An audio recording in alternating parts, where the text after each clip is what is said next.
Wow, just Tales of the Underworld started with a banger with Quinlan carrying Assaj Ventress. It's one of the best scenes, I think, that is going to live on in Star Wars infamy. But before we start, happy May the 4th. May the Force be with you.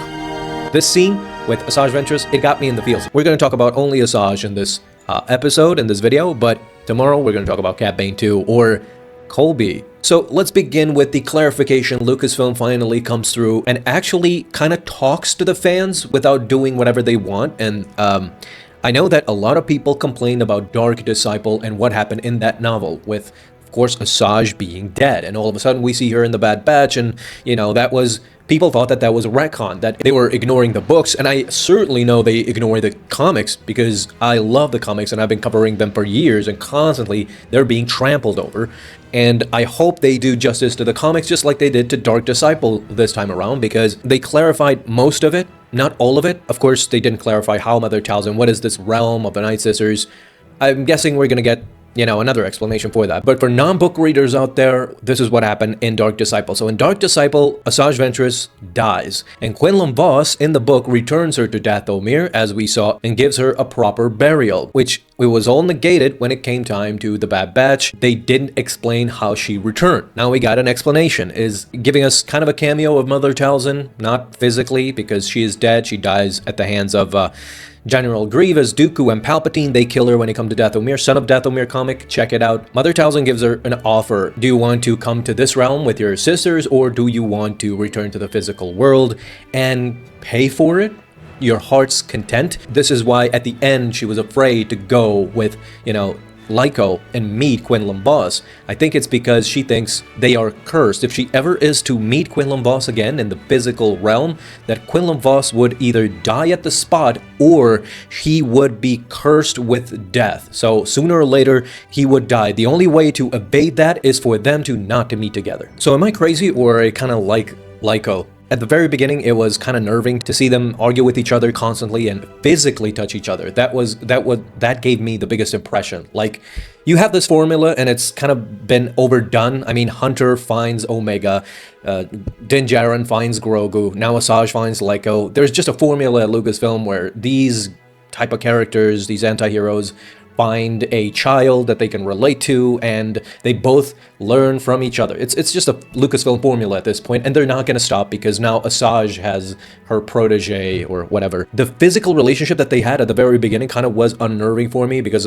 you know, Hunter and Omega and Din Djarin and Grogu did not have that type of a relationship. The jokes kind of started to subside, and I kind of liked it more and more, so at the very end, I did mind it, honestly. And that moment where, you know, he departs and she says, "May the Force be with you," with all of her heart, I really felt that. That was a very significant moment, especially knowing that it's May 4th right now. I'm curious to know one thing from you guys. Do you consider the second episode, the second part, whatever you want to call it, do you consider it filler? So nothing major happened. They just traveled from one place to another. Episode 2, Latz and Highsinger, the characters from the Clone Wars, we've seen them very briefly. What do you want me to say about... I mean, nothing really of consequence happened there. It was just a B-plot, similar to The Mandalorian, where they need to... It's like games. They need to do this mission for them to get this information. And what's worse is that nobody got what they wanted, really. Alright, now let's talk about the Inquisitor, because that was pretty interesting to see that they kind of did the parallels between the Obi-Wan series and this Assaj part in Tales of the Underworld is very significant. I mean, they both lived as hermits. Obi-Wan much more so. I mean, after Order 66, the Obi-Wan series takes place about 10 years after. So Assaj, it seems like not even a year has passed because the Empire and the Stormtroopers are still using Republic gunships. They talk about a new class of Venator, and they still don't call it a Star Destroyer. So it's pretty early on into like the whole Empire thing. And it's pretty quick to see Assaj lose all of her abilities. Now, if they had explained it that it was because she was dead and she returned to life, so this diminished her abilities, powers, but I guess in a year you could lose some of your touch. Or, as many fans I've seen arguing on Reddit especially, is that this Inquisitor was a bad MFer. This dude was perhaps one of the best Inquisitors out there that Assaj couldn't just plow through. I don't know, I mean, I could read the comments and see what you guys think. Was Assaj Ventress too weak, or was this Inquisitor that good? What I really got from all 3 episodes the theme of it. For me, the frustrating part was that nothing of significance happened except for these two meeting, so I guess we should be content with that. But the theme of the whole thing was that there are no friends, there are no rights or wrongs. They meet the Confederacy guy, and he is just dried up and nothing came of it. Assaj doesn't have any loyalty for Dooku or the Confederacy or the Republic. She doesn't care about any of it. And you see from Lyco's perspective as well, as he's understanding that nobody really cares about that type of loyalty anymore. Everybody's out for themselves during these Empire times. This was the overarching theme that I got from all these 3 episodes. But let's talk about the real deal. Do you think that after this we have more? I think we have a lot more Assaj episodes coming in a future series, something that they're preparing, a story, because I don't think this is the end for Quinlan Vos. I don't think this is the end for Assaj Ventress at all. The Hidden Path will definitely be some sort of a grand overarching series, a Clone Wars type of series where you will have seasons and episodes and arcs with... Because there are so many characters out there. You have like Captain Rex and the whole gang. You have Commander Cody still out there. He went AWOL. You have Assaj Ventress. You have Omega. You have Quinlan Vos. There's so many characters out there that still could serve their function. And you can have arcs with like the surviving Jedi. You can have arcs with the clones, with the surviving clones, now rebel clones.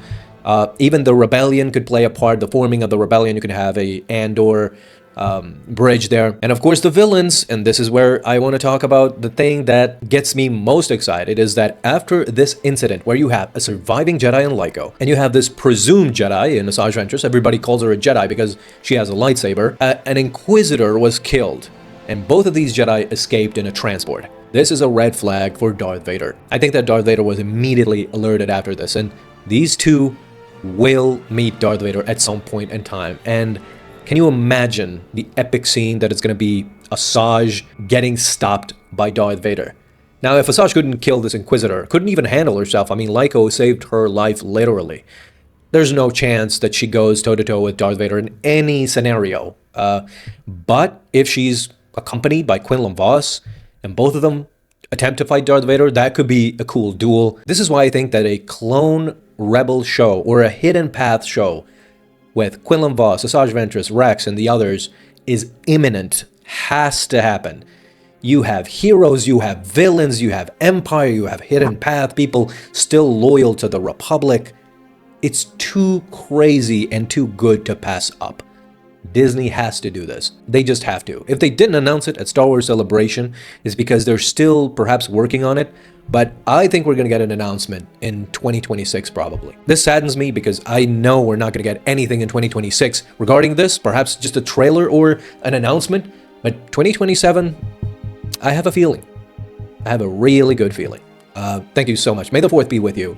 And talk to me down below in the comments to tell me all of your thoughts.